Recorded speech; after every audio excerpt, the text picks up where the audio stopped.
नमस्कार, न्यूज टुडेमा स्वागत छ। म पुण्य धमला। हामी न्यूज टुडेमा समसामयिक राजनीतिक घटनाक्रम, जनसरकारका विभिन्न विषयवस्तुहरूको उठान मात्रै गर्दैनौँ, सरोकार राख्ने पक्षहरूको धारणा प्रस्तुत गर्छौँ र लाइभ मार्फत राजनीतिज्ञ विश्लेषक लगायतको धारणा समेत प्रस्तुत गर्ने जमर्को गर्छौँ, प्रयास गर्छौँ।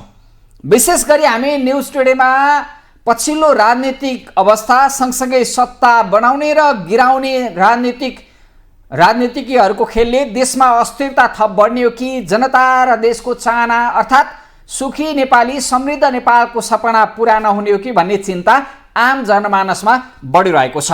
राजनीतिज्ञ समेत सशङ्कित छन्। कुन बेला कुन समीकरण बन्ने हो, कुन बेला कुन समीकरण भत्किने हो भन्ने कुरामा अन्यल बढिरहेको छ। अर्कोतर्फ नागरिकले अस्थिर राजनीतिका कारण, सत्ताका निम्ति, स्वार्थका निम्ति, पहुँच पदमा पुग्न मरिहत्ते गर्ने राजनीतिका प्रवृत्तिका कारण नागरिक समेत सशङ्कित छन्। उनीहरू थप आक्रोशित बनिरहेका छन् र राजनीतिप्रति जुन जनताहरूले एउटा प्रश्न उठाइरहेका थिए, उनीहरूलाई सचिन सचेत हुनलाई खबरदारी गरिरहेका थिए, अब भने विद्रोह हुन सक्छ। यस्तै खालको फोहोरी राजनीतिक संस्कार झाँगिँदै गयो भने, सत्ता स्वार्थका निम्ति मरिहत्ते गर्ने राजनीतिक प्रवृत्ति बढ्दै गयो भने अब नागरिक स्तरबाट, सचेत नागरिकबाट विद्रोह हुन सक्छ भन्ने कोणबाट पनि यति बेला बहस भइरहेको छ। हुन त पुरानो सत्ता समीकरण परिवर्तन भएर नयाँ बनेको 1 महिना पनि बितेको छैन, तर यो नयाँ सत्ता समीकरण बनेर भर्खरै काम गरिरहँदा अहिले धर्मराउन थालेको छ। अर्थात् सत्ता सहयात्रामा रहेका 6 दलबीच मन माझिएको छैन, मन बाज्न थालेको छ। अर्थात् उनीहरू बीच एकअर्काप्रति आशंका बढ्न थालेको छ, भागभण्डामा बेमेल आइरहेको छ, जसका कारण केही महिनामै यो फेरिएको सत्ता समीकरण फेरि उलटपुलट हुने त होइन भन्ने कोणबाट पनि यति बेला आशंका पैदा भइरहेको छ, आशंका गर्न थालिएको छ। हुन त प्रधानमन्त्री पुष्पकमल दाहाल प्रचण्डले 3 पटक सत्तालाई उलटपुलट गर्दा पनि नेतृत्व आफ्नै हातमा राखेका छन्। अर्थात् प्रधानमन्त्रीका रूपमा पुष्पकमल दाहाल प्रचण्ड माओवादी केन्द्रका अध्यक्षको निरन्तरता देखिएको छ, तर मन्त्रीमा दलहरूको सत्तामा सहयात्रा गर्ने हैसियतमा, साझेदारीको हैसियतमा भने बदलाव आइरहेको छ। 3 पटक, 1 पटक होइन, 3 पटक। फेरि पनि आफूले उथलपुथल गर्न सक्ने भनेर प्रचण्डले सार्वजनिक रूपमा अभिव्यक्ति दिइरहेका छन्। प्रधानमन्त्री प्रचण्डले हुन त यसले फेरिएको सत्ता गठबन्धनमा असन्तुष्टि बढ्ला, आफूप्रतिको आशंका थप बढाउला भनेर उनले अब काम गर्न नसक्ने भएमा आफै हट्ने, आफैमाथि चाहिँ उलटपुलट ल्याउने भनेर साङ्केतिक रूपमा खबरदारी गर्न खोजेका छन्। अनि तिनै प्रधानमन्त्री प्रचण्डले भनि पनि रहेका छन्, फेरिएको सत्ता गठबन्धन मार्फत 1 महिनामै धेरै काम गरियो, धेरै काम गर्न सफल भयो भन्ने दाबी पनि तिनै प्रधानमन्त्री प्रचण्डले गरिरहेका छन्। सत्ता गठबन्धन भत्काएर नयाँ बनाउनमा नेकपा एमालेका अध्यक्ष केपी शर्मा ओलीको निकै ठुलो भूमिका छ, निकै ठुलो हात छ। यो प्रधानमन्त्री प्रचण्डलाई काङ्ग्रेससँगको सहयात्राबाट विचलित बनाएर, अर्थात् त्यहाँबाट सम्बन्ध विच्छेद गराएर आफूतर्फ ल्याउनलाई एमाले अध्यक्ष ओलीले निकै ठुलो भूमिका खेलेका छन्, निकै धेरै पापड पेलेका छन्। तर यति बेला भने फेरिएको सत्ता समीकरणलाई गठबन्धन नभइकन जुन सत्ता प्राप्तिका निम्ति, अर्थात् सत्ता टिकाउनका निम्ति पुर्याउने अङ्कगणितको समीकरण भन्न थालेका छन् एमाले अध्यक्ष ओलीले। उनले अङ्कगणित जुटाउन समीकरण पुरा गरिएको, अर्थात् समीकरण गरिएको, एउटा समीकरण बनाइएको यो गठबन्धन होइन भनेर जुन अभिव्यक्ति एमाले अध्यक्ष ओलीले दिइरहेका छन्, यसले गठबन्धनप्रतिको आशंकालाई, अर्थात् गठबन्धनमा बढिरहेको बेमेललाई सतहमा ल्याइदिएको छ। अनि प्रचण्डसँग, प्रधानमन्त्रीका रूपमा प्रचण्डसँग समेत असहमत छन् कि भन्ने कुरालाई साङ्केतिक रूपमा बाहिर ल्याइदिएको छ। आखिर एमाले अध्यक्ष ओलीले सत्ता समीकरण, अर्थात् यो गठबन्धनलाई गठबन्धन नभइकन सत्ता प्राप्तिको अङ्कगणितका रूपमा मात्रै किन अर्थाइरहेका छन्? अनि गठबन्धन भन्दा पार्टीलाई बलियो बनाउनु पर्ने, देशभर अब लाल किल्ला बनाउनका निम्ति भूमिका खेल्नुपर्ने भन्दै पार्टी केन्द्रित, अर्थात् मिसन 84 का रूपमा एमालेलाई शक्तिशाली बनाउने अभियानमा मात्रै एमाले अध्यक्ष किन मरिहत्ते गरिरहेका छन् त? कतै अहिलेको गठबन्धनका कारण एमालेको साइज घटेर दोस्रो बन्नु परेको पीडालाई यो गठबन्धन भत्काएर, असहमति बढाएर यसैमाथि खेलेर आफ्नो जनस्तरमा लोकप्रियता बढाउन कतै एमाले अध्यक्ष ओली त लागिरहेका छैनन्। विभिन्न आशंका पैदा भइरहँदा गठबन्धनमै आशंका पैदा गर्ने गरी र प्रधानमन्त्रीका रूपमा प्रचण्डप्रति असहमति छ भन्ने देखाउने गरी एमाले अध्यक्ष केपी शर्मा ओलीले दिएको अभिव्यक्ति अब प्रस्तुत गर्छौं, यो हेरौं।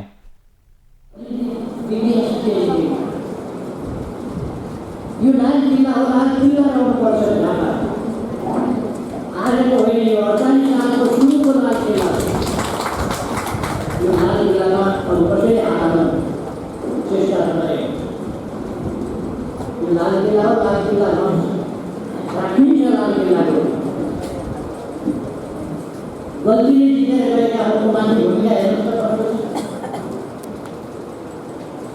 नचाहिने काम गरेका छन्, साहसमा बोलेका छन्, कुनै भूमिका छैन। यो मात्रै होइन, अब त हामीले देशै गरिहाल्छौँ, देशै गरिहाल्छौँ। हामीले बनाएका थियौँ नेपाली कांग्रेसले 48 सालमा तपाईँले सुन्नुभएको छ, एक माना बहुमत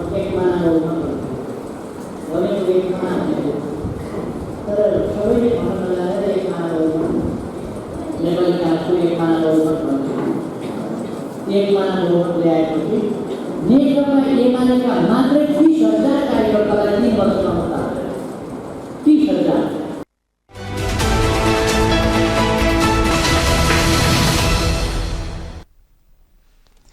हो। एमाले अध्यक्ष ओलीको यो बोलीले देखाइरहेको छ यो गठबन्धन 1 महिना पुग्दा नपुग्दै धर्म रहेको छ, अर्थात् गठबन्धनभित्र असन्तुष्टि चुलिएको छ। आसन्न निर्वाचन र सँगसँगै प्रदेशमा 7 प्रदेशमा फेर्नुपर्ने सरकार, विशेष गरी 6वटा प्रदेशमा मध्य प्रदेशमा मधेसवादी दलहरूको बहुमत रहेको कारण उनीहरूलाई गठबन्धन दलमा सहभागी गराएर यही सरकारलाई निरन्तरता दिने गरी गठबन्धनभित्र एक खालको सहमति बनेको छ। अब 6वटा प्रदेशको भागभण्डा अहिलेका गठबन्धन दलले मिलाउनु पर्नेछ। यसमा सबैभन्दा बढी गठबन्धन दलभित्र ठूलो रसाकसी देखिएको छ प्रदेश सरकारको नेतृत्व कसले गर्ने भन्ने विषयमा। बागमती प्रदेश, कोशी प्रदेश, सँगसँगै गण्डकी प्रदेश, लुम्बिनी प्रदेश लगायतका थुप्रै प्रदेशहरूमा यति बेला सत्तारूढ गठबन्धनका प्रमुख घटक एमाले र माओवादी केन्द्रबीच हानाथाप छ कसले नेतृत्व गर्ने भन्ने विषयमा। अनि आसन्न निर्वाचनलाई लक्षित गर्दै हरेक दलले आफ्नै उम्मेदवार उठाइरहेका छन् र अब प्रतिस्पर्धा एकल हुन्छ भन्ने संकेत गरिरहेका छन्, जसले पनि फेरिएको गठबन्धनलाई गठबन्धन नबनाएर सत्ता प्राप्तिको एउटा अङ्कगणितको खेल मात्रै देखाइरहेको छ। सत्ता स्वार्थको गणितीय खेलका रूपमा अहिलेको गठबन्धन देखिएको छ, जुन सत्ता गठबन्धनका प्रमुख घटकका नेताहरूले नै यसलाई स्वीकार गरिरहेका छन्। यो गठबन्धन नभएर सत्ता बनाउने एउटा अङ्कगणितको खेल मात्रै स्वयं भनिरहेका छन्। एमाले अध्यक्ष ओलीले पनि यसलाई स्वीकार गरिरहेका छन्। यता नेकपा माओवादी केन्द्रले आसन्न प्रदेश निर्वाचन र सङ्घीय निर्वाचनमा आफ्ना उम्मेदवार उठाउने निर्णय गरिसकेको छ र केही दिनमै प्रदेशको समीकरण अहिले फेरिएको सत्ता समीकरण अनुसार प्रदेशमा सरकारको पुनर्गठन हुने दावी गरिरहेको छ, तर यो हुन सकिरहेको छैन। नेकपा माओवादी केन्द्रले अब निर्वाचनमा एकल रूपमा होमिने निर्णय गर्दै प्रदेशको विषयमा कुरा नमिलिसकेको अब मिलाउने प्रयास भइरहेको 1-2 दिनमा हामी प्रदेशको समीकरण बदल्ने गरी प्रदेशमा सत्ता सहयात्रा गर्ने गरी अगाडि बढ्छौँ भनिरहेको छ, तर सहमति जुट्न सकिरहेको छैन। आखिर नेकपा माओवादी केन्द्र आफै अन्योल बनेर यसरी सत्ता समीकरणमा बदलाव आउन सक्ने कुरा सङ्केत गरिरहेको छ। माओवादी केन्द्रका प्रवक्ता अग्नि सापकोटाले प्रदेश र आसन्न सङ्घीय निर्वाचनमा 2वटा निर्वाचनमा आफ्नै उम्मेदवारलाई प्रतिस्पर्धा गराउने र प्रदेशको सहमति जुट्न नसकेको कुरालाई पार्टी बैठक मार्फत नै सार्वजनिक गरेको छ। अबका क्रममा माओवादी केन्द्रका प्रवक्ता अग्नि सापकोटाले पार्टीको निर्णय र प्रदेशमा जुट्न नसकेको सहमतिका बारेमा के भनेका छन् त अबको क्रममा यो प्रस्तुत गर्छौँ, हेरौँ। इलाममा प्रतिनिधि सभाको निर्वाचनमा पनि उठाउने, बझाङमा यो प्रदेश सभाको सदस्यको रूपमा पनि उठाउने निर्णय भएको छ। अरू व्यक्तिको बारेमा निर्णय गर्नका लागि चाहिँ अब सिफारिस पनि आउँदैछ, अलि छलफल बाँकी छ। सायद अर्को बैठकमा टुङ्गो लाग्ला। उठाउने चाहिँ दुईटै क्षेत्रमा उठाउने निर्णय भएको छ। मुख्यमन्त्रीको सवालमा चाहिँ अब अझै छलफल टुङ्गिसकेको छैन भन्ने हो। अब भरे भोलिसम्म टुङ्गेला, भनौँ न।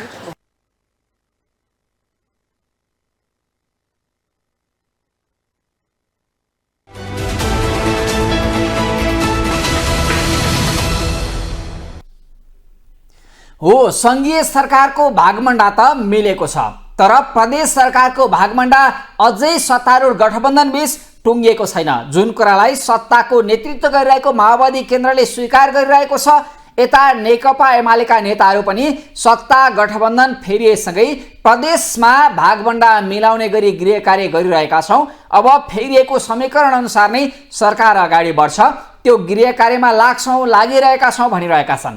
तर आन्तरिक रूपमा पार्टीका आफ्नै दाउपेचका कारण सहमति जुट्न सकेको छैन र सङ्घीय सरकारमा फेरिएको समीकरण अनुसार प्रदेशका सरकार बदलिन सकेका छैनन्। अब हानाथाप सुरु भएको छ, कुन प्रदेशको नेतृत्व कुन दलले गर्ने। माओवादी केन्द्र र एमाले बीच बढिरहेको द्वन्द्वका कारण प्रदेशमा सहमति जुट्न सकिरहेको छैन, प्रदेश सरकार पुनर्गठन हुन सकिरहेका छैनन्। तर यता एमाले महासचिव शङ्कर पोखरेलले भने फेरिएको सत्ता समीकरण अनुसार नै प्रदेशमा सरकार पुनर्गठन गर्ने गरी गृह कार्य अघि बढेको बताएका छन्। तर उनले पनि गठबन्धनभित्र अङ्कगणित पुर्याउनलाई गठबन्धन गरिए पनि गठबन्धन एक ढिक्का भएर अर्थात् एउटा मोर्चा बनेरै अघि बढ्ने अवस्था पनि नभएको खुलासा गरेका छन्। एमाले महासचिव शङ्कर पोखरेलले प्रदेशमा मिलाउँदै गरेको सहमति र गठबन्धनको बारेमा दिएको अभिव्यक्ति अब प्रस्तुत गर्छौँ, यो हेरौँ।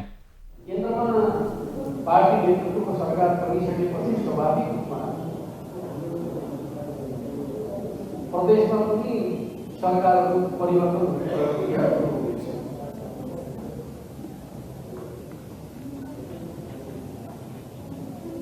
र मोटामोटी रूपमा हेर्दाखेरि चाहिँ सत्तामा रहेका 5 राजनीतिक दलहरूले एकताबद्ध प्रयास गर्ने हो भने सबै प्रदेशहरूमा नयाँ समीकरण अन्तर्गतका प्रदेश सरकारको निर्माण हुन सक्ने सम्भावना पनि रहेको छ।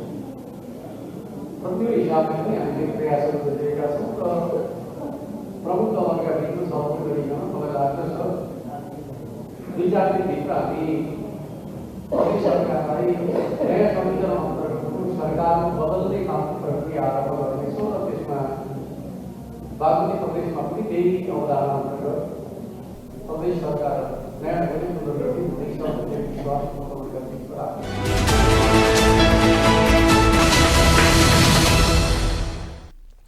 सत्ता गठबन्धन फेरिएको छ। हुन त सत्ता गठबन्धनको नेतृत्व गरिरहेका प्रधानमन्त्री पुष्पकमल दाहाल निरन्तर छन्। उनी प्रधानमन्त्रीको कुर्सीमा बसिरहेका छन्, तर उनले 3 पटकसम्म उथलपुथल ल्याउँदै गठबन्धन बदलेका छन्, अर्थात् गठबन्धनमा बदलाव ल्याएका छन् र यति बेला पनि भनिरहेका छन् मैले काम गर्न सकिनँ, चाहे भने फेरि पनि उथलपुथल आउँछ।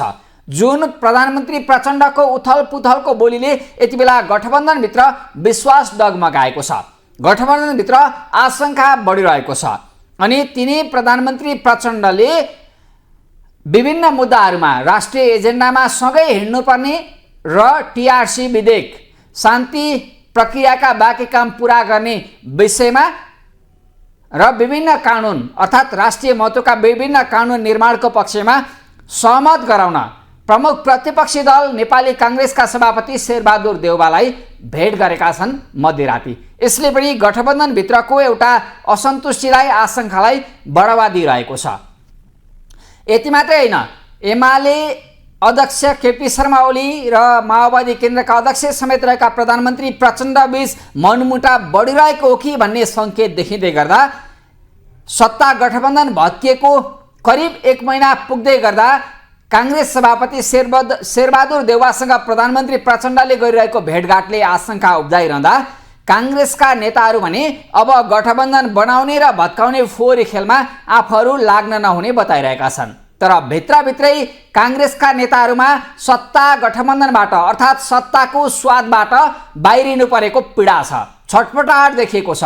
उनीहरू फेरिएको गठबन्धनलाई जसरी भए पनि भत्काएर फेरि सत्ता प्राप्तिको अभियानमा भित्रभित्रै लागिरहेका छन्। अनि बाहिर जनतालाई देखाउन हामी गठबन्धन बनाउने भत्काउने फोहोरी खेलमा छैनौँ, यो गठबन्धन आफै भत्कियो भने मात्रै काङ्ग्रेस सत्ता सहयात्री बन्न सक्छ भनिरहेका छन्। र सँगसँगै अब राजनीतिमा अस्थिरताको खेती भयो, च्याखे दाउ थाप्ने दलहरू धेरै भए।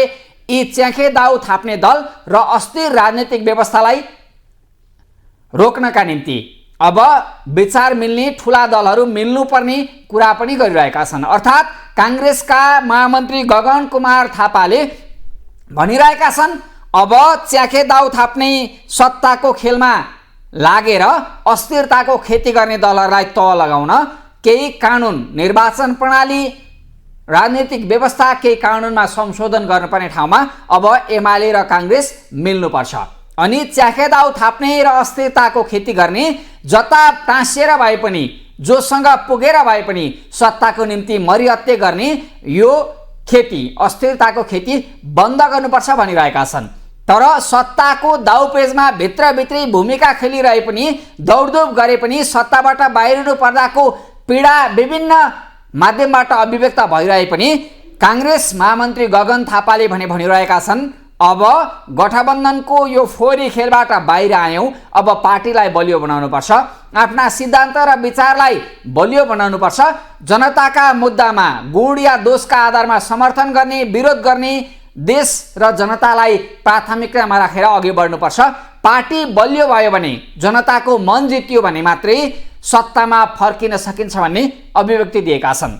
नेपाली काङ्ग्रेसका महामन्त्री गगन थापाले सत्ताको खेलमा नलाग्ने तर अस्थिर र राजनीतिक च्याखे थापेर सत्तामा आउनेहरूको बाटो टाल्न काङ्ग्रेसले भूमिका खेल्नुपर्ने भन्दै दिएको अभिव्यक्ति प्रस्तुत गर्छौँ। अब क्रममा यो हेरौँ। पार्टीको तर्फबाट हामीले आफूले गर्नुपर्ने कामहरू गरौँ न।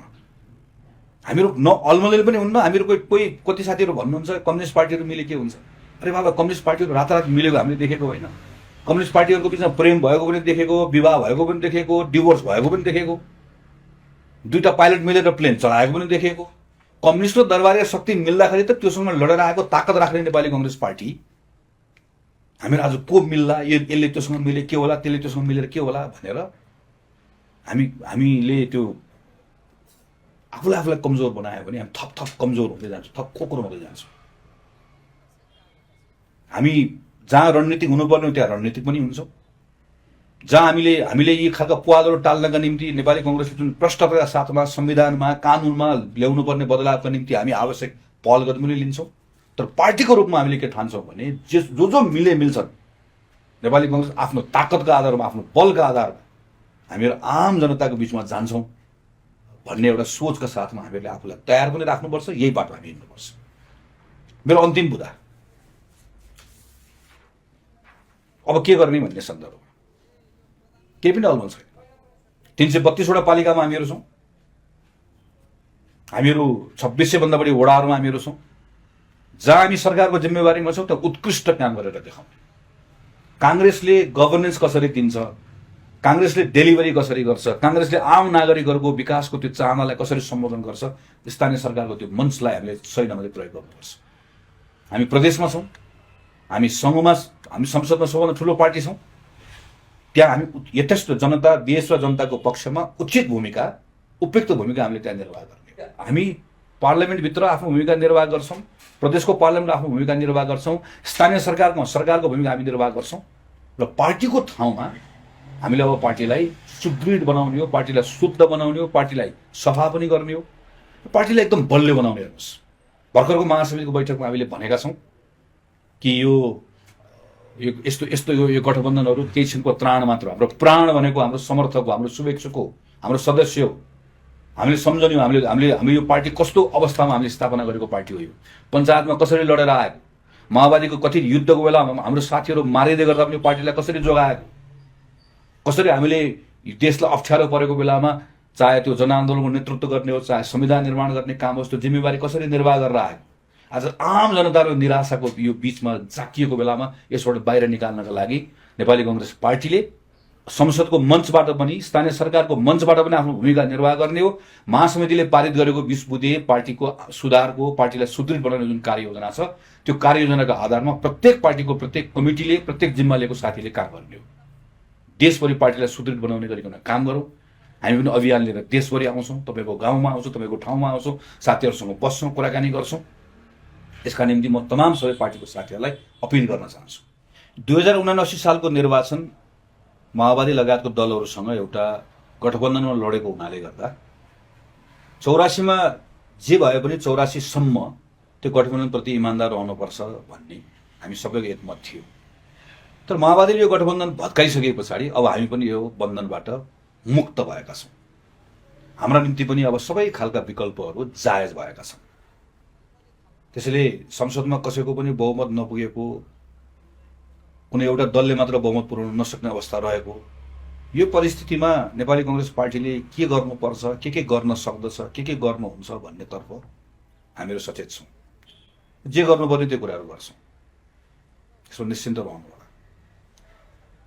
प्रदेशको सरकारहरू बन्ने भत्कने क्रम पनि कसरी भइरहेको छ हामी नजिकबाट निहालिरहेका छौँ। त्यहाँ पनि जे गर्नु उपयुक्त हुन्छ त्यो कुराहरू गर्छौँ। त्यहाँ पनि निश्चिन्त रहनु होला। यति मात्र होइन, यो सरकार बन्छ बन्दैन, कसरी बन्छ के बन्छ त्यो पनि हेरौँला। तर त्योभन्दा पनि महत्त्वपूर्ण कुरा हाम्रो राजनीतिलाई निरन्तर रूपमा अस्थिर बनाइराख्ने, जहिले च्याके थापिराख्ने, जहिले यसलाई फोहोर बनाइराख्ने यो शक्तिलाई अब ठिक ठाउँ पुर्याउनुपर्छ। त्यसैले यसका निम्ति उपयुक्त समयमा उपयुक्त शक्तिसँग कसरी संवाद गर्ने, कसरी समझदारी बनाउने भन्नेतर्फ पनि हामीहरू सचेत पनि छौँ, हामीहरू काम पनि गर्छौँ। अस्थिरताको यो पुकारो फुटाउनुपर्छ, यसलाई बोकेर हिँडिराख्नु हुँदैन। यी कामहरू हामीहरू गर्छौँ, भरोसा गर्नु। पार्टीको साथीहरूले यतिखेर मेरो यति मात्र आग्रह छ कि कुनै अलमल नराखिकन, कुनै कुरामा हीनताबोध नराखिकन, यो भएर त्यो भएर भन्ने कुराको सन्दर्भमा केही कुरा नराखिकन, कि के कुरामा प्रश्न भएर भने जुन शक्तिसँग हामीहरूले यात्रा गर्ने कोसिस गऱ्यौँ त्यसको फितरतमै धोका दिने थियो। आज नदी भोलि दिन्थ्यो।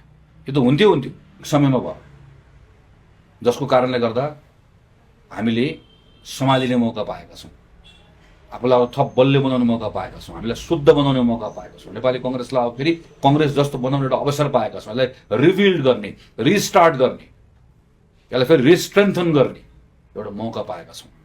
यो मौका चुक्न दिनुहुन्न। मिलेर काम गरौँ।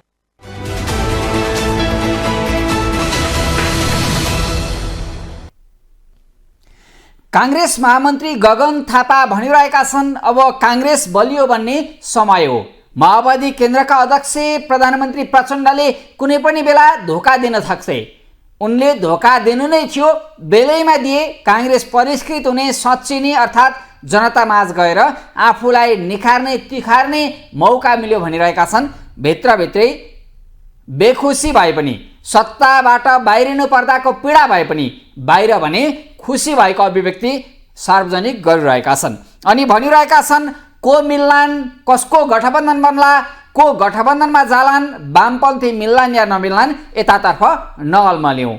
अब कांग्रेसलाई बलियो बनाउनु पर्छ, आन्तरिक कलहमा होइन एक ढिक्का भएर अब अगाडि बढ्नुपर्छ भनिरहेका छन्। अनि अर्कोतर्फ कांग्रेस नेताहरू, अधिकांश युवा नेता, महामन्त्री गगन थापा मात्रै होइन प्रदीप पौडेल लगायतका युवा नेताहरू यति बेला एउटै स्वरमा छन्, एउटै धारणा व्यक्त गरिरहेका छन्। उनीहरूले भनिरहेका छन् सत्तादेखि सत्तासम्मको फोहोरी राजनीतिले देशलाई अति गाँज्यो। अब च्याखे पार्टीलाई सदनमा पुग्नै रोक्नुपर्छ अनि व्यवस्था, यो अस्थिरताको व्यवस्थालाई नै बदलिने गरी अर्थात् बदल्ने गरी नीतिगत तहमा भूमिका खेल्नुपर्छ भनिरहेका छन्। यतातर्फ भने एमाले र कांग्रेस मिलेर अस्थिर खेती गर्ने सानातिना पार्टीहरूलाई सदनमै जान रोक्नुपर्ने अर्थात् नीतिगत व्यवस्था मार्फत निर्वाचन प्रणालीलाई नै सुधार गर्नुपर्ने खाँचो औँलाइरहेका छन्। यतातर्फ भने यो गठबन्धन भत्काएर पहिलो र दोस्रो दल कांग्रेस र एमाले मिलेर स्थायित्व दिनुपर्छ अर्थात् स्थायित्व सहितको सरकार बनाउनुपर्छ र अस्थिरताको राजनीति गर्नेहरूको पसल दोकान बन्द गर्नुपर्छ भनिरहेका छन्। यसले कतै यो गठबन्धन भत्काउन अर्कै रणनीतिमा काङ्ग्रेस लागिरहेको त छैन भन्ने कोणबाट पनि बहस सुरु भएको छ। अनि अर्कोतर्फ यो गठबन्धन नभएर यो सत्ता समीकरणको अङ्कगणितको खेल मात्रै भने भएको दाबी एमाले अध्यक्ष ओली सहितका नेताहरूले गरिरहेका छन्। यसले कतै केही माग र मुद्दामा सहमत हुन सकिन्छ, छलफल हुन सक्छ, बहस हुन सक्छ, एक ठाउँमा उभिन सक्छ भनेर एमाले नेताहरू अध्यक्ष स्वयं ओलीले पनि भनिरहेका छन्। यसभित्रबाट जुन बाहिर अड्कलबाजी गरिएको छ, आकलन गरिएको छ, त्यही अनुसार कतै एमाले र काङ्ग्रेस मिल्न त लागेका होइनन्। पहिलो र दोस्रो दल मिलेर उनीहरूले स्थायित्वसहित अब सरकार बनाएर अगाडि बढ्न त खोजेका होइनन्। विभिन्न कोणबाट यो कोणबाट आशंका पनि उब्जिन थालेको छ। अनि कतिपय यिनै दुई दलका नेताहरूको अभिव्यक्तिले समेत यो विषयलाई अड्कलबाजी गर्न, आकलन गर्न सहज बनाइदिएका छन्। यति बेला सत्ता गठबन्धन फेरिएको छ, नयाँ बनेको छ, नयाँ गठबन्धन पनि कहिलेसम्म जाला भन्ने अन्यल छ र यही कारण देशको राजनीति थप अस्थिर बन्ने चिन्ताले बुद्धिजीवीलाई मात्रै होइन, आम नागरिकलाई, तल्लो तहका नागरिकदेखि बुद्धिजीवीदेखि विश्लेषकदेखि हरेक तह तबकाका नेपाली नागरिकहरूलाई पिरोलिरहेको छ। अब सरकार अस्थिर बन्ने भयो, अस्थिर बनेपछि विकास प्रभावित हुने भयो, जनताका चाहना भावनाहरू पुरा नहुने भए भन्ने कोणबाट पनि यति बेला चिन्ता अभिव्यक्त गर्न थालिएको छ। चिन्ता अभिव्यक्त गरिरहँदा नेकपा माओवादी केन्द्रका अध्यक्ष समेत रहेका प्रधानमन्त्री पुष्पकमल दाहाल प्रचण्ड भने यो गठबन्धन विगतमा केही राम्रो गरौँ, बजेट पर्याप्त निकासा गरेर पूर्वाधार विकासलाई अगाडि बढाउँ, आयोजनाहरूलाई तीव्र गतिमा सम्पन्न गरौँ भन्दा अर्थमन्त्री बाधक बने, जसले बजेट निकासा गर्ने चाहनामा बाधक बनेका थिए। अहिले समस्या छैन भन्दै तिनी प्रधानमन्त्री प्रचण्डले यो गठबन्धन फेर्नुपर्नेको प्रमुख कारण जसरी अर्थमन्त्री योभन्दा अगाडिका काङ्ग्रेससँगको गठबन्धनका अर्थमन्त्री प्रकाश शरण महत, डाक्टर प्रकाश शरण महतमाथि निकै ठुलो दोषारोपण गरेका छन्। हुन त नेकपा माओवादी केन्द्र कार्यकर्ता मैत्री तरिकाले अर्थात् कार्यकर्तालाई खुसी पार्ने तरिकाले बजेट बाँड्न चाहन्थ्यो। विभिन्न नाममा बजेटको माग गरिएको थियो प्रधानमन्त्री प्रचण्ड मार्फत। यसमा डाक्टर महत बाधक बने भन्ने कोणबाट पनि विभिन्न टीका टिप्पणी भइरहेको छ, चर्चा भइरहेको छ। यही कारण पनि कतै आफूले मागे जसरी चाहे जसरी राज्य कोषमा हालिमुहाली गर्न नसक्ने अवस्था भएपछि नै प्रधानमन्त्री प्रचण्ड छटपटेका छैनन् भन्ने कोणबाट पनि बहस भइरहँदा स्वयं प्रधानमन्त्री प्रचण्डले काङ्ग्रेसका नेता अर्थात् तत्कालीन अर्थमन्त्री महत बाधक बनेको भन्ने अभिव्यक्ति दिएका छन्। अब विकास मैत्री गतिविधिमा सरकारले अगाडि बढ्ने आफ्नो ध्यान त्यतातर्फ केन्द्रित भएको बताउन खोजेका छन्। प्रधानमन्त्री पुष्पकमल दाहाल प्रचण्डले महतलाई तत्कालीन समयका यसअघिका अर्थमन्त्री डाक्टर प्रकाश शरण महतले असहयोग गरेको अभिव्यक्ति सहित अब विकासलाई फड्को मार्ने गरी अगाडि बढाउने गरी आफू अघि बढेको अभिव्यक्ति दिएका छन्। अबको क्रममा प्रधानमन्त्री प्रचण्डको यो अभिव्यक्ति हेरौँ। अघिल्लो सरकारमा हुँदा अहिले दीपकजीले बिल्कुल सही कुरा भन्नुभयो, मिलेको थिएन। प्रधानमन्त्री एकातिर कुद्न चाहने, अर्थ मन्त्रालय अर्कोतिर कुद्न चाहने हुँदा जटिल भएको थियो। अर्को नयाँ अर्थमन्त्री आइसकेपछि यो प्रक्रिया अगाडि बढिसकेको छ। म तपाईहरुलाई विश्वास दिलाउन चाहन्छु, अब निर्माण व्यवसायको बक्यौता रहन दिइने छैन। तपाईहरुको निम्ति अनुकूल वातावरण बनाइनेछ। रणनीतिक महत्त्वका आयोजनाहरू ओझेलमा पर्ने, अनावश्यक योजनाहरू थपिँदै जाने, राज्यको दायित्व बढ्दै जाने र खास गुणात्मक प्रतिफल नदेखिने व्यथितिको दुष्चक्रबाट मुक्त हुने गरी काम गर्न मैले अर्थ मन्त्रालय, राष्ट्रिय योजना आयोग र सम्बन्धित मन्त्रालयहरूलाई गम्भीर ढङ्गले निर्देशित गरेको छु र यो पटक नीति कार्यक्रम र बजेटलाई र यी व्यथितिहरूको अन्त्य गर्न म आफैले कमान्ड लिने गरी तयारी गरेको पनि म यहाँहरूलाई जानकारी गराउन चाहन्छु।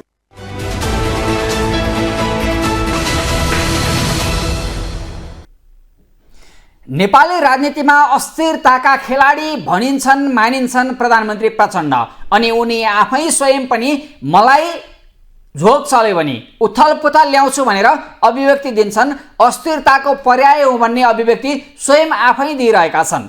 अनि अब आफूले व्यतिथि अन्त्य गर्ने गरी एउटा विकास आयोजनालाई गति दिने गरी सरकारलाई गतिशील बनाउने गरी नेतृत्व लिएको छु, भूमिका खेलेको छु भनिरहेका छन्। तर 1 वर्ष अगाडिदेखि प्रधानमन्त्रीको कुर्सीमा प्रधानमन्त्रीका रूपमा नेतृत्वदायी भूमिकामा तिनै प्रधानमन्त्री प्रचण्ड छन्। सरकार 3 पटक गठबन्धन बदलेका छन्, दलहरू बदलेका छन्, आफू अनुकूलको अर्थात् आफूलाई सहज हुने गरी गठबन्धनका दल फेरेका छन्। तर प्रधानमन्त्रीका रूपमा उनै प्रचण्डको निरन्तरता छ अनि भनिरहेका छन् अब आफैले नेतृत्व लिएको छु केही खास गर्ने गरी। यो बोली र काम गराइमा बेमेल देखिएको छ। अस्थिरताका खेलाडी, राजनीतिमा अस्थिरता निम्त्याउने, आफ्नो स्वार्थ पुरा नहुँदा जे पनि गर्न अगाडि बढ्ने भनेर विश्वास गर्नै नसक्ने छवि बनाएका प्रधानमन्त्री प्रचण्डको अभिव्यक्तिले समेत अबको नेपाली राजनीति थप अस्थिर बन्ने हो कि भन्ने चिन्ता अभिव्यक्त गरिरहेको छ। बुद्धिजीवी सर्कलसँगै आम नागरिक जगत चिन्तित छन्। अब यो देशमा राजनीतिक स्थायित्व, विकासको चाहना भावना पूरा हुने हो कि नहुने हो, राजनीतिक गन्जगोलमा देश फस्ने हो कि भन्ने चिन्ताले सताइरहेको छ।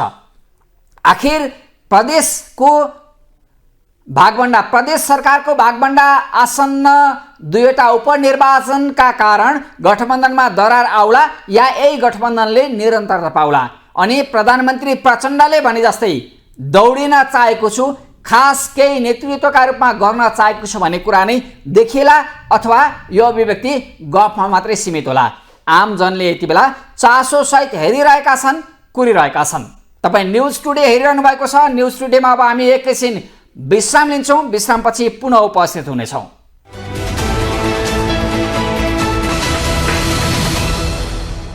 विश्रामपछि पुनः स्वागत छ। तपाईँ हेर्दै हुनुहुन्छ न्युज टुडे। न्युज टुडेमा हामी उठान गरिरहेका छौँ फेरिएको राजनीतिक समीकरण र यसको निरन्तरता होला या फेरि फेरबदल आएर राजनीतिक अस्थिरता निम्तिएला। देश र जनताले वाक्क दिक्क मान्दै राजनीतिज्ञको प्रवृत्ति फेरेन भन्दै गरिरहेको गुनासो वास्तविकतामा परिणत होला, अर्थात् राजनीतिज्ञहरू सुध्रेलान्। विभिन्न कोणबाट यति बेला नेपालको राजनीतिक वृत्तमा बहस सुरु भएको छ, चासो व्यक्त भइरहेको छ। हुन त प्रधानमन्त्री पुष्पकमल दाहाल प्रचण्डले 3 पटक सत्ताको गठबन्धन बदले पनि प्रधानमन्त्रीका रूपमा निरन्तर छन्।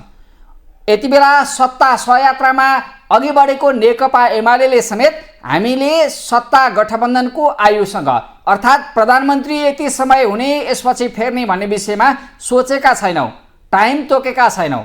गठबन्धनलाई निरन्तर अगाडि बढाएर हामी एउटा नेतृत्वदायी भूमिका दिन्छौँ अर्थात् देश र जनतालाई निकास दिन्छौँ, विकास दिन्छौँ भन्ने दावी गरिरहेका छन्। तर प्रदेश सरकारको भागभण्डा र आसन्न 2वटा उपनिर्वाचनका कारण गठबन्धनभित्र दरार पैदा भएको छ। यो दरारले राजनीतिक उथलपुथल होइन, राजनीतिक अस्थिरता होइन, अब निकै ठुलो आँधीबेहरी ल्याउने, बुद्धिजीवी वर्ग, नागरिक वर्ग सडकमा आउन सक्ने, व्यवस्था र नेता विरुद्ध उत्रिन सक्ने भए समेत बढाइरहेको छ। आखिर यसरी विभिन्न कोणबाट यो राजनीतिक अस्थिरतालाई व्याख्या गरिँदै गर्दा निर्वाचनलाई लामो समयसम्म हाँकेका अर्थात् लामो समयसम्म निर्वाचन गराएका पूर्व निर्वाचन आयुक्तले समेत नेताहरूको नियत भन्दा पनि निर्वाचनको व्यवस्थाले नै अस्थिरता निम्त्यायो। यो अस्थिरता निम्त्याउने खालको राजनीतिक खिचातानी अर्थात् सत्तादेखि सत्तासम्मको स्वार्थको खेललाई रोक्न राजनीतिक व्यवस्थालाई अर्थात् निर्वाचनको व्यवस्थालाई नै परिवर्तन गर्नुपर्छ भन्ने कोणबाट आफ्ना विचार राख्न थालेका छन्। के नेताहरू मात्रै अस्थिर भएर हो वा निर्वाचन प्रणाली र हाम्रो व्यवस्थाले नै अस्थिरता निम्त्याइरहेको छ त? हामीले पूर्व प्रमुख निर्वाचन आयुक्त सूर्य प्रसाद श्रेष्ठसँग कुराकानी गरेका छौँ। अबको क्रममा यो प्रस्तुत गर्छौँ, हेरौँ। यो संसदीय अभ्यास, बहुदलीय संसदीय अभ्यास जुन छ, यसमा चाहिँ एउटा प्रतिनिधित्व प्रणालीभित्रको आयामलाई खलबलाउन खोजेको हो त्यो यो गठबन्धन भनेको। किनभने सही प्रतिनिधित्व गर्नु पाएन भन्ने हुन्छ। त यो नै एउटा अस्थिरताको चाहिँ पदचाप हो। अस्थिरता त यसले त ल्याइरहन्छ। गठबन्धन भन्ने नै होइन, बन्धन गठबन्धन, पार्टी छोड्ने, पार्टी त्याग्ने, एउटा पार्टीकोले अर्को पार्टीको चिन्हमा भोट खसाल्ने, यो त विकृति र विसङ्गतिहरू हो क्या। पार्लियामेन्ट्री डेमोक्रेसीको संसदीय अभ्यासको एउटा विकृति र विसङ्गति हो। त्यो चाहिँ त्यो आफैमा यो गठबन्धन भन्ने जुन परिपाटी आइरहेछ, नेपालमा मात्रै होइन विदेशमा नि आएको छ यो।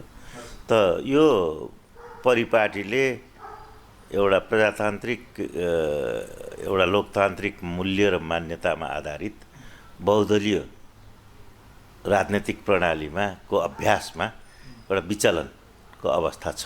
त्यो नेपालमा नि म निश्चित रूपले छ भन्न सक्छु। सङ्कट त सधैँ छ नि, पहिला पछि सङ्कट छ। सङ्कट नभएको यताबाट उता, उताबाट यता, कहिले कसको घरमा, कहिले अर्को घरमा, होइन घर भनेर मैले पार्टी भनेको। पार्टीमा जाने आउने, आती जाति खुल्ने, शत्रुता पनि बढ्ने, कहिले त्यो शत्रुता तुरुन्तै शिथिल हुने, त्यो व्यक्तिगत एउटा महत्त्वकाङ्क्षीको चाहिँ आधार हो। त्यो व्यक्तिगत महत्त्वकाङ्क्षीलाई यसले प्रश्रय दिएको छ यो गठबन्धनको प्रयासले। त्यो चाहिँ नि त्यसलाई चाहिँ एउटा संवैधानिक रूपले कसरी निरूपण गर्नुपर्छ भन्ने कुराको एउटा बौद्धिक अभ्यास र बौद्धिक अध्ययनको विषय बन्नु गएको छ नेपाल। खास गरी मिडियाहरूले अनेक किसिमको अनुमानहरू गरिराखेको म पाउँछु। त्यो लड्ने, भिड्ने, गठबन्धन गर्ने, बन्धन गर्ने, होइन जोडिने, छुट्नेहरूको भन्दा पनि बढ्ता चाहिँ अभ्यास मिडियाहरूको छ। अब त्यो पछि तुरुन्तै छुट्छ भनेर हामी कसरी अनुमान गर्न सक्छौँ र? उनीहरूमा मनमुटाव आउँछ, झगडा आउँछ, तर त्यस्तो ठुल्ठुलो झगडाले पनि केही गरेको छैन। एउटा व्यक्तिगत महत्त्वकाङ्क्षी पुरा भएसम्म यी सानोतिनो एउटा उपनिर्वाचनको उसले चाहिँ अभ्यासले के न गर्ला र? कोशी मात्रै होइन, अब 7वटा प्रदेश छ, कहिले यो भत्किन्छ, कहिले उता भत्किन्छ, कहिले यता टाल्यो उता चाहिँ नि भत्किन्छ, होइन? यो जुन राजनीतिक प्रणालीतिर हामीले अभ्यास गरिरहेका छौँ त्यसको पहिचान नै यही हो। उनीहरूको सोचमा प्रदेशहरूमा नि एउटा राजनीतिक स्थिरताको आभास हुनुपर्छ।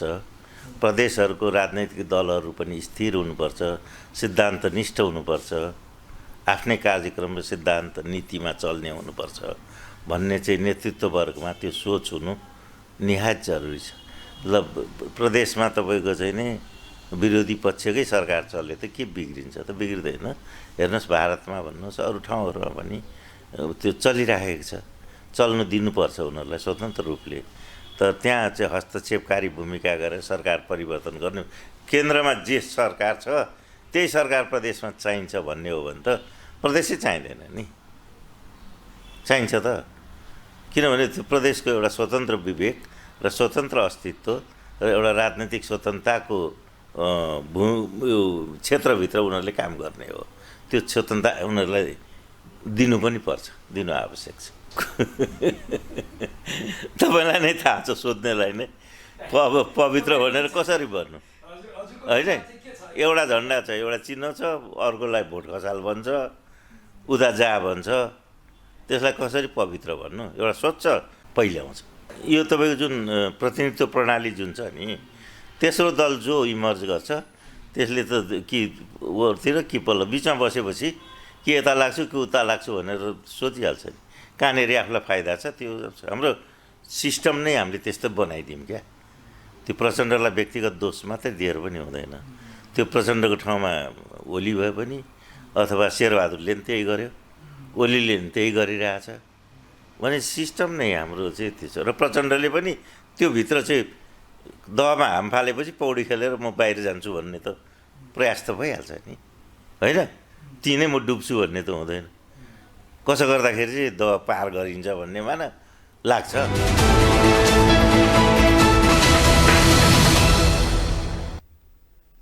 हो, लामो समयसम्म निर्वाचन गराएका अर्थात् सांसद छानेका जनमतबाट यी प्रतिनिधि नै भनिरहेका छन् हाम्रो निर्वाचन प्रणाली अर्थात् व्यवस्था नै गलत भयो, जसले अस्थिरता बढाइरहेको छ, पात्रमा मात्रै होइन, हुन त राजनीतिक पात्रहरू स्वार्थी भए, लोभी भए, सत्ताभन्दा बाहेक अरूलाई केही पनि देखेनन्। अर्कोतर्फ निर्वाचन प्रणाली पनि त्यस्तै भयो। हामीले ल्याएको व्यवस्थाले समेत अस्थिरताको खेती गर्यो। अब यसमा पनि शुद्धिकरण गर्नुपर्छ भन्ने सुझाव दिइरहेका छन् पूर्व निर्वाचन आयुक्त सूर्यप्रसाद श्रेष्ठ लगायतका बुद्धिजीवीहरूले। यति मात्रै होइन, राजनीतिज्ञहरूले सत्तादेखि सत्तासम्मको स्वार्थी खेल खेले।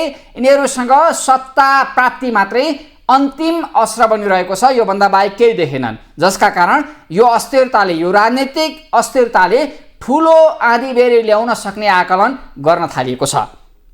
वरिष्ठ पत्रकार एवं विश्लेषक पुरुषोत्तम दाहालले अब यही व्यवस्था रह्यो भने, राजनीतिज्ञको स्वार्थी प्रवृत्ति हावी भइरह्यो भने, अर्थात् सत्ता स्वार्थको खेल गोलचक्करमा नेताहरू फसिरह्यो भने अब ठुलो आँधीबेहरी आउँछ, विद्रोह हुन सक्छ भनेर भनेका छन्। अबको क्रममा वरिष्ठ पत्रकार एवं विश्लेषक पुरुषोत्तम दाहालको यो अभिव्यक्ति प्रस्तुत गर्छौँ।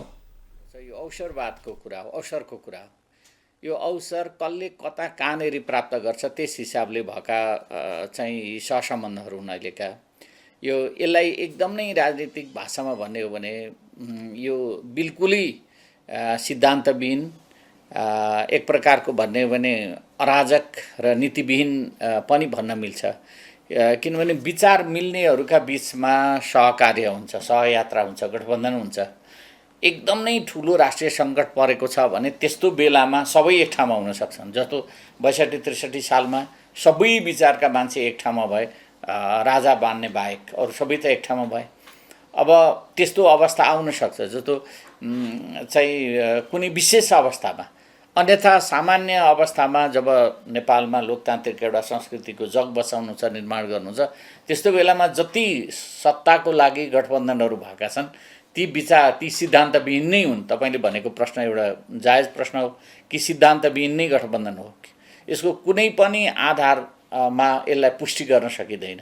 एकदम राष्ट्रिय समस्या परेको बेलामा, सङ्कट परेको बेलामा, सबै राजनीतिक दलहरू मिलेर मात्रै देश चलाउनु पर्ने बेलामा, अथवा यो वा त्यो राजनीतिक दलको नेतृत्वले मात्रै यो देश चलाउन सक्छ भन्ने अवस्था सिर्जना भएको भए यस्ता कुराहरू जायज हुन सक्थे। अन्यथा अवस्थामा अहिले नेपालको सन्दर्भ भन्यो भने एउटा मैले जहिले पनि एउटा शब्द प्रयोग गर्ने गरेको छु, त्यो यहाँ पनि म दोहोऱ्याइदिन्छु।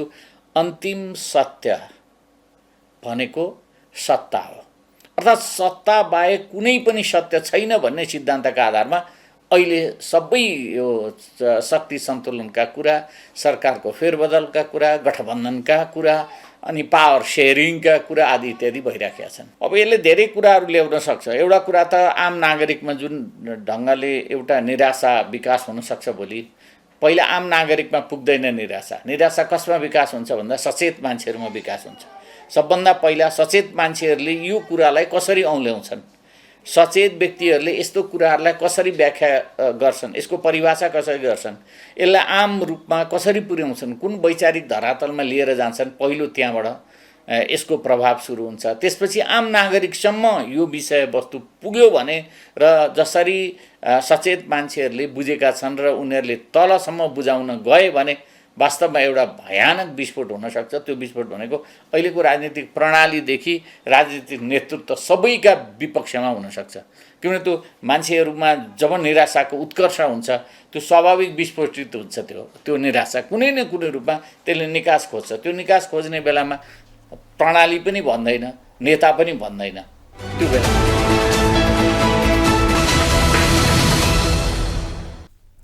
यो बुद्धिजीवी सर्कलको विश्लेषण यति बेला आमजनले पनि गर्न थालेका छन्। उनीहरू भनिरहेका छन्, सचेत गराइरहेका छन्, अब राजनीतिलाई मूलनीति बनाएर देशलाई निकास दिनु पर्यो, जनतालाई सुखी र खुसी बनाउनु पर्यो, सत्ता स्वार्थको गोल चक्करबाट नेताहरू बाहिर आउनु पर्यो भनेर दलहरूलाई, नेताहरूलाई जनताले खबरदारी गरिरहेका छन्। तर नेताहरू सचेका छैनन्। उही सत्ता बनाउने, टिकाउने, भत्काउने, जोगाउने खेल चलिरहेको छ।